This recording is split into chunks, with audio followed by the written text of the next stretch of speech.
Bank of India, ये सरकारी bank 145 और 170 के टारगेट के लिए 12 से 18 महीने के लिए आप निवेश करें। छोटा टाइम ड्यूरेशन है, ज़्यादा बड़ा नहीं है। मुझे लगता है 2025 का साल सरकारी बैंकों के लिए काफ़ी बेहतर साबित होगा और यहाँ पर भी 10 से 15% फॉल पर आप एसआईपी भी कर सकते हैं। पहला, 2025 का साल सरकारी बैंकों के लिए अच्छा होगा। और क्यों अच्छा होगा वो मैं बताऊँ। दो रीजन से। एक, वैल्यूएशन इनके आकर्षक है, और दूसरा माहौल, जिसको अंग्रेजी में ना रिसर्च एनालिस्ट टेलविंड बोलते हैं, है ना। मैं उसको माहौल बोलता हूँ कि माहौल इनके लिए अच्छा है। क्यों? देखो, 2025 में दो चीज़ें होने की संभावना पूरी। एक, कच्चा तेल घटेगा और शायद मेटल बढ़े ना। अगर ये दोनों चीज़ें नीचे रहती तो इनकी वजह से महंगाई दबी हुई रहेगी। और बैंक्स के लिए कम महंगाई होना एक बड़ा पॉजिटिव ट्रिगर होता है। क्यों? क्योंकि अगर महंगाई कम होगी तो ब्याज दरों में कटौती होगी। फरवरी से शायद शुरुआत होती हुई दिखे। ये ब्याज दरों की कटौती 2 होती है, 3 होती है, 4 होती है, देखने वाली बात है। जितनी महंगाई जल्दी से कम होगी उतनी कटौती होगी। ये सरकारी बैंकों के लिए ज़्यादा फायदेमंद होगा। बैंकिंग सेक्टर में एक ही चिंता है इस वक्त, माइक्रो फाइनेंसिंग लेंडिंग को लेकर।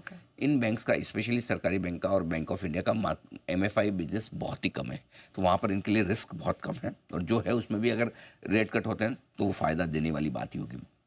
पिछले 5 बजट के पहले आप देखिए, हमेशा बजट से पहले पीएसयू बैंक्स में रैली बनती है।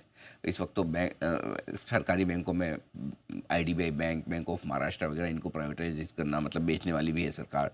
ये बिकेंगे तो आपको अच्छे खासे वैल्यूएशन पे बिकेंगे। और अगर आप वैल्यूएशन देखें इस वक्त सरकारी बैंकों के, स्पेशली बैंक ऑफ इंडिया के, तो बेहद आकर्षक है। बैंक 5.5 के पी मल्टीपल पर है। ये भी मैं करंट अर्निंग पे बोल रहा हूँ, फॉरवर्ड नहीं। 0.67 अपनी बुक वैल्यू से 2/3 पर ट्रेड है। बुक वैल्यू पर भी ट्रेड नहीं कर रहा, उससे नीचे ट्रेड कर रहा है। ठीक है। और 2.5% के आसपास का डिविडेंड डील देता है। उस सब के लिहाज से अगर आप देखेंगे तो बहुत बढ़िया। अब आइए करेंटली क्या चल रहा है। लोन ग्रोथ पिछली तिमाही की 16% आई है। रिकवरी जबरदस्त स्ट्रॉन्ग है, 685 करोड़ की रिकवरी की पिछली तिमाही में। डोमेस्टिक लोन ग्रोथ 14 से 16% है। डिपॉजिट ग्रोथ 12-13% है। क्रेडिट कॉस्ट वो बोल रहे कम होंगी, और मार्जिन इनके बॉटम आउट हो चुके हैं। निम्न 3% की तरफ बढ़ सकते हैं, 2.9%। यानी कि यह बैंक पूरा सेट है अच्छी मजबूती के लिए। 100 रुपये का स्टॉक है, आप आराम से डिलीवरी भी ले सकते हैं, अफोर्डेबल है।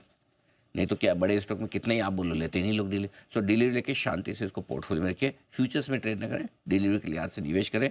कम से कम साल 1.5 साल के लिए भी बनाए, बढ़िया रिटर्न आपको इतना तो पक्का है कि जितनी एफडी में ये रिटर्न देते हैं उससे डबल तो दे देगा। अगर आपको कम से कम भी चाहिए तो एफडी से डबल रिटर्न भी मिल जाए तो कोई बुरा नहीं है।